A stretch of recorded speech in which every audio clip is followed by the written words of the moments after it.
This is Raptors Today. I'm Savanna Hamilton alongside Paul Jones and Sherman Hamilton. How good does it feel to say that the Raptors have won 3 games in a row and there are 4-2 in the past 6 games? But before we talk Raps, we have to acknowledge the day that was yesterday, MLK Day, where the Raptors paid tribute before the game. Now, let's talk about Dr. Martin Luther King Jr. Jonesy, you shared a quote with us. Please tell us what was it?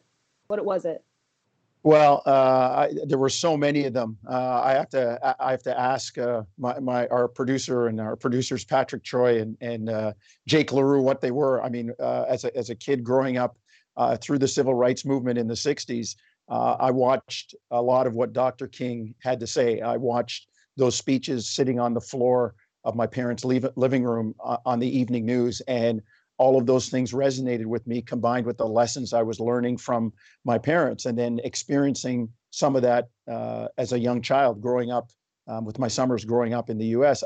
To me, the day means that we're still fighting for change. And, Dr. King, some of the things that he professed are still playing themselves out now with nonviolent protests, with standing up and as it was always put to me, Savanna and Sherm, holding up a mirror to America, saying, this is what's happening. Look in the mirror. This is what's happening. This is what's happening in the country. Do you like what you see? And if you don't, then we need to change it. And some people are obviously not happy with what's happening, people of majority culture, and they are in for change. Unfortunately, there are some people in majority culture that don't feel there needs to be a change. And we are still kind of, plodding along, still looking for a lot of the changes that Dr. King was calling for in the '60s. And thankfully, the younger generation that's coming up is pushing for the changes as a unit. And I always say it's like turning an ocean liner. It takes a long time, but with the younger athletes, the generation that we have, the LeBron Jameses, the guys and the guys in the NFL that are making changes, there's hope right now. And it's one of two things. It's either wins or hope. And right now we're selling hope, and we still need to kind of keep pushing the ball down the field, Savanna. And it's great for even people like me in the older generation, finding my voice now to speak up and say, you know what? I've sat through this for a long time. I'm not happy with it right now. And Sherm, what about you? What are your thoughts on the day yesterday? What does it mean to you? Well, I mean, as Jonesy said, Dr. Martin Luther King Jr. has said so many pivotal, impactful things over his life that has had impact on all of us. Whether you're young, you're old, he was an amazing man, and what he did for us and for the world in general was phenomenal. But there's one of the quotes that he has that, I mean, I'm going to pull one out of all of those quotes, but there's one that he says, true peace is not merely the absence of tension. It is the presence of justice. And it's such a big, big statement, because when you think about it, and we've seen this even over last year and all the tension that was happening, there's an uproar, there's all this energy, and there's this dust storm created about trying to make change. But in the absence of tension, there's a quietness. And that is fertile soil for complacency.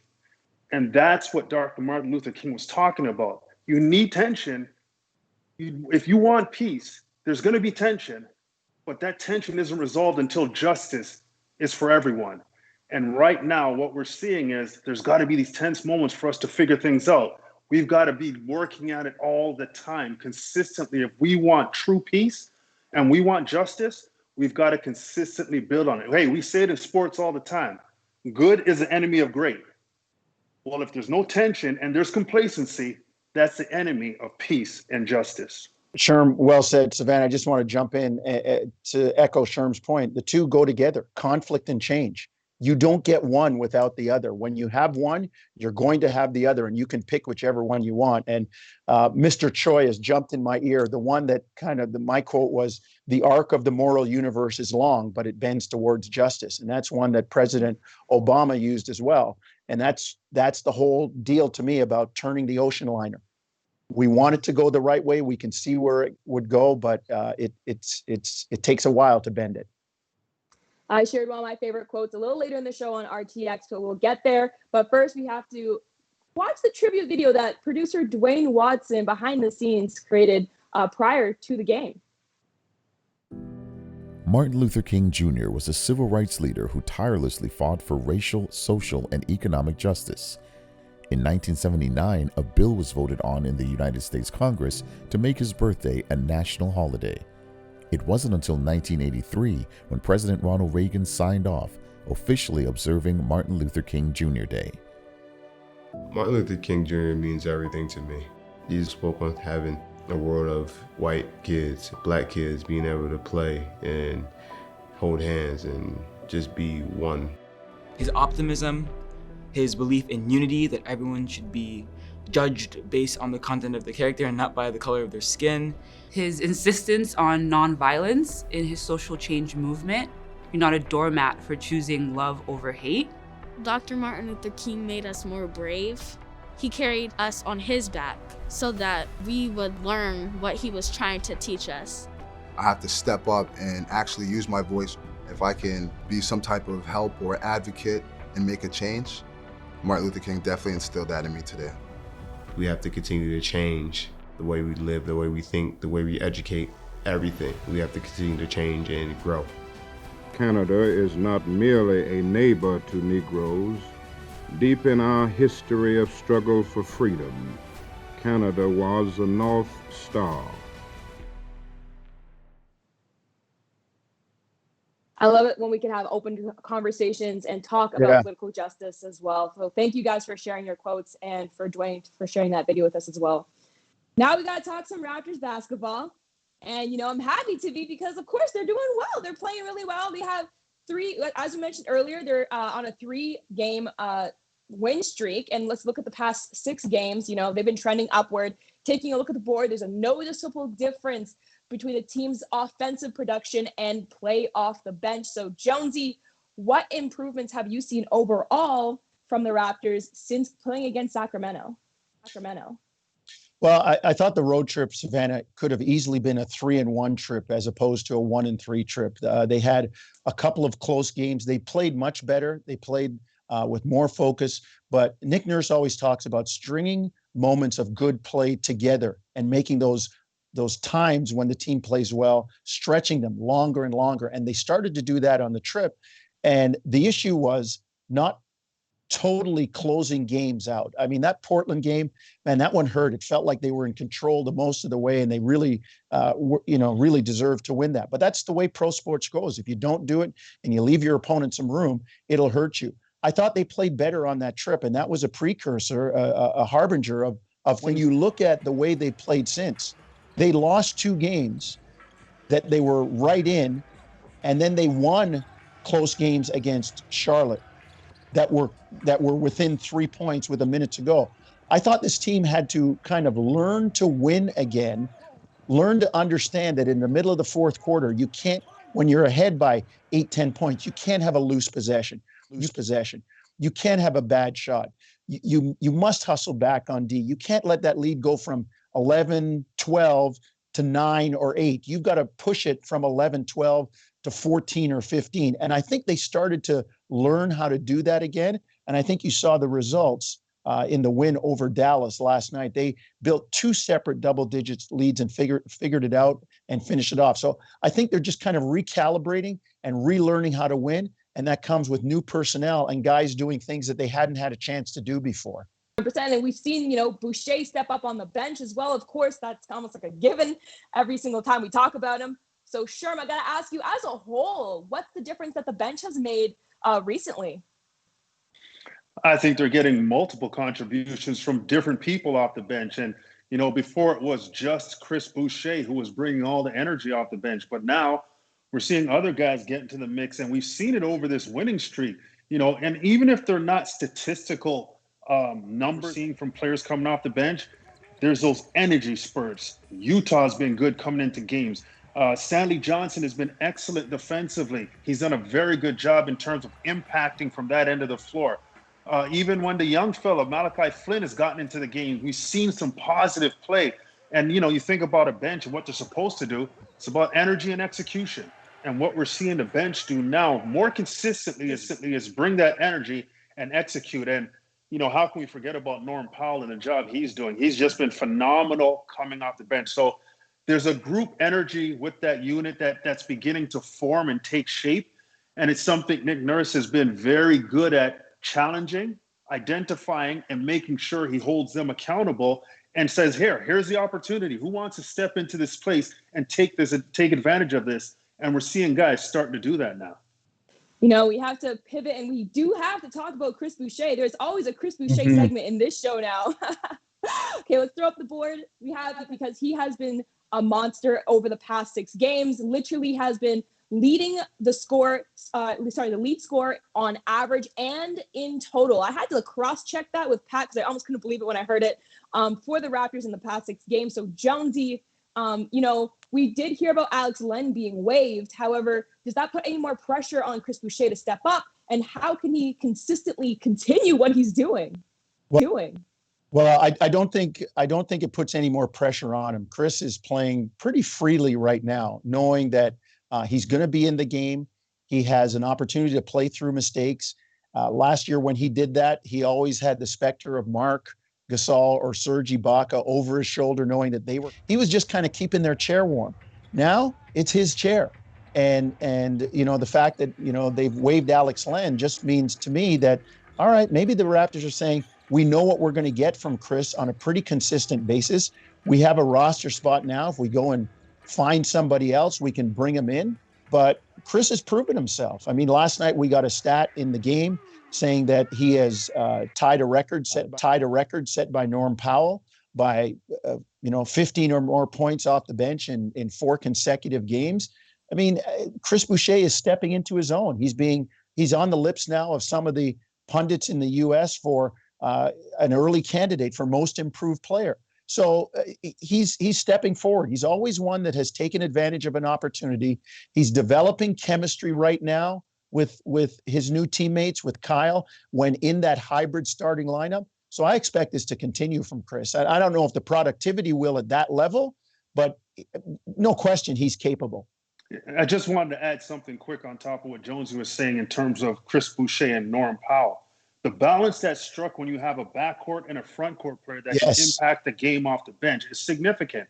It was just Chris early in the season. Now we're seeing Norm start to get out of that predictable, that premeditated motion that he was in the early parts of the season. He made up his mind before he got the ball, and the defense knew what he was going to do. Bad combination. Now we're seeing Norm play a more patient, but an aggressive style of basketball. And that balance has been huge because Norm, he's been excellent over the last few games, providing punch on both sides of the basketball. And that is the balance you need coming off the bench. And then you mix them in with the starters, then you get that complete team performance that we're seeing, especially at end of games, where now the Raptors are closing deals. And that's something that we didn't see them do earlier in the season. And I will throw OG Anunoby on the table, too, for how he's improved offensively as well. Now, we do have to go to our previous conversation we had today, but I'll be right back with you guys in a sec. This is RTX, and joining me today, we got Blake Murphy from The Athletic. He's a reporter there. Blake, so nice to have you. And, of course, we got Charles Kissi joining us back. He is the coach and GM. Okay, actually, you're doing big things over with the Guelph guys. Let's today, starting with MLK Day yesterday. We saw so many great quotes floating around on social, circling around. I saw some people calling people out, being like, "You saying that? Okay." But one quote that really stood out to me was that everybody can be great because anybody can serve. Now, when I think about that, I think about, which Raptor really, truly best embodies that? Do you guys feel? So, Blake, I'll start with you. Yeah, I think my pick for this one is Kyle Lowry. I think, the sacrifices he makes on the court for his teammates and to help everyone around him are obvious. But I think more to the point, off the court, with things like the Thanksgiving dinners his family gives out in the Toronto and Philly communities, with the quiet way he leads a lot of the young guys and helps a lot of the young guys out on the team.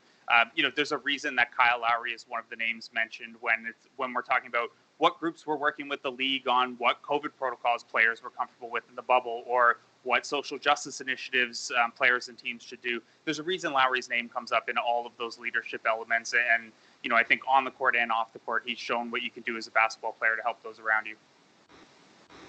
Yeah, that's a great pick. And I would go Fred next, as sort of the next guy who's just leads by example. And he's just always so even keel. Even last night getting a technical, people were like looking around because he didn't explode and erupt and get crazy. He just, he's pretty even keel. And I think people follow that. I think people gravitate to him because of that. And his service is in just his consistency, right?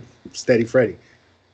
Steady Freddy. Those are both great picks. I'm going to throw one name out that we haven't mentioned so far. That's Norman Powell.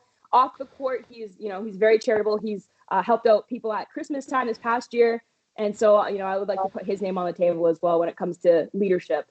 Okay, now, on a nightly basis, we've seen Nick Nurse do some rotation, switching and swapping everywhere.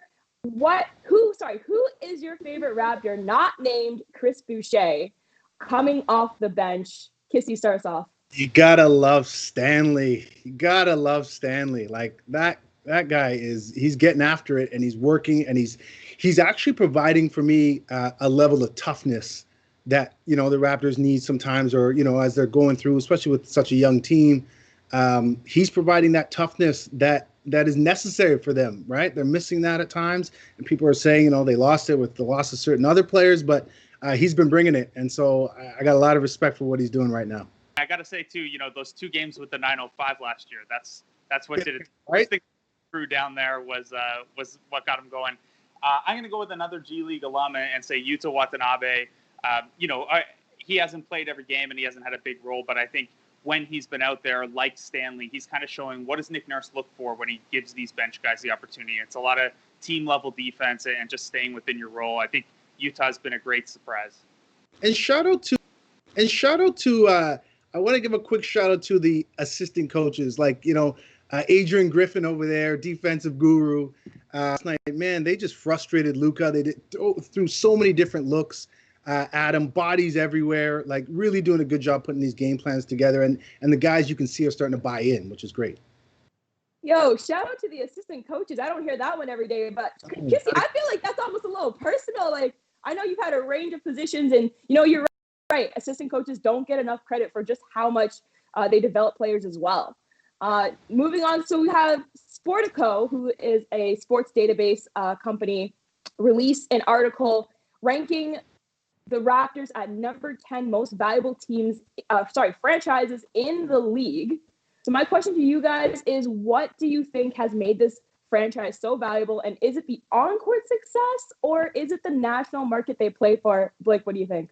I think it's the quality of covering the team. No, I think the market biases today. Right? The market advantages are real, and I think the most important second layer to that is it's a huge market, but this is also a market that's now shown if you put a winner on the court, they're going to come out, in response to that, and I think that's what would make the Raptors so attractive. Yeah, I agree. Like it's a results-based business, right? And as a sports fan, you want to see a winning team, and they've been able to do that. Nurses put that team over the top, Masai and company, and they put them over the top, and that's brought the country together. It's turned casual fans or casual sports fans into basketball fans in many cases. So I think the winning's has had a major role in that. Oh, for sure.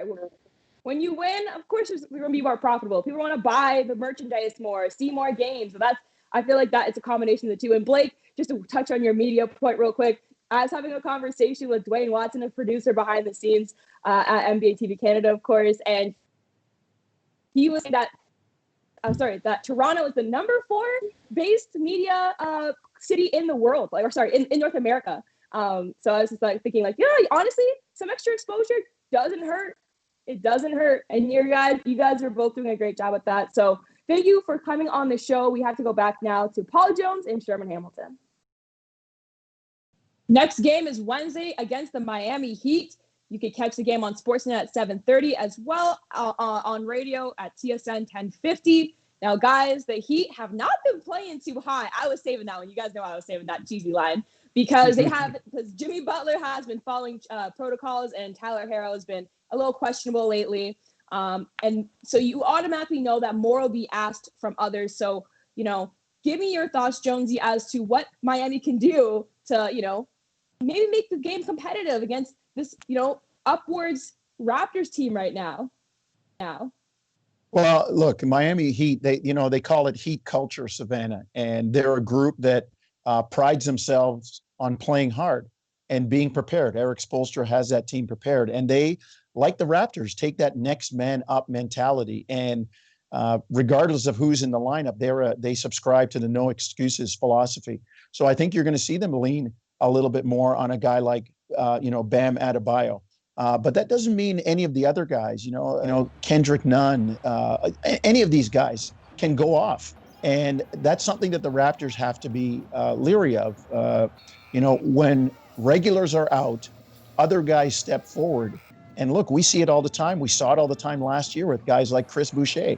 They see an opportunity, they seize it, and that tells the coach, hey, look, you can put me in. I'm ready to go. I know I'm 8th or 9th right now, but I'm pushing to be 6th or 7th. And whenever there's an opportunity, I'm ready to go. So I think that's that Miami Heat culture. It's something that, Pat Riley prides himself on finding guys that nobody else wanted. And he sees something in them, puts them in what he calls heat shape, not just regular basketball shape.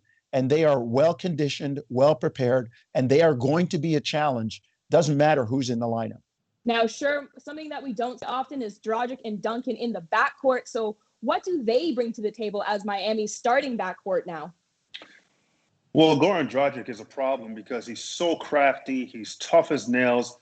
He's been around the block. He knows how to play this game and make plays, and he knows how to play in the crunch. And that's a difficult situation because he has the ball in his hands so much as a point guard, and he's going to be the decision maker. So you got to pay attention to him, obviously. And Duncan does a good job of stretching the floor. He's got great size. He shoots the ball efficiently. He's great off of movement. You're going to have to stay connected and physical with this guy because he can really create a lot of issues from the three-point line.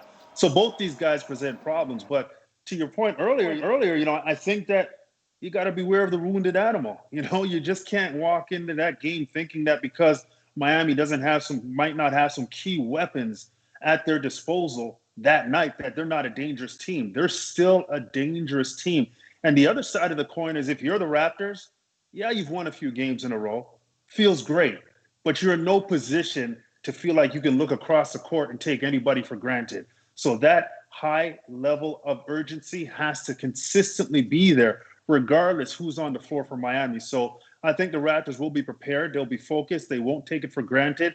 And I think they're going to attack Miami like they have a full roster and have to beat a complete team. Now, Jonesy, we have 30 seconds left, but give me real quick, what's it like playing the Heat back-to-back? What will the Raptors coaching staff have to be mindful of? I think it's like playing a doubleheader in baseball. If you win the first, it's tough to win the second. You get a desperate team that's lost a game, and it's really difficult to sweep 2 in a row. I think you just have to be aware of that when you go into this. Thank you guys so much. And this has been another episode of Raptors Today. I will catch you guys again on Thursday. Thank you for watching our latest episode. Make sure you subscribe to all the Toronto Raptors social channels so that you don't miss a thing.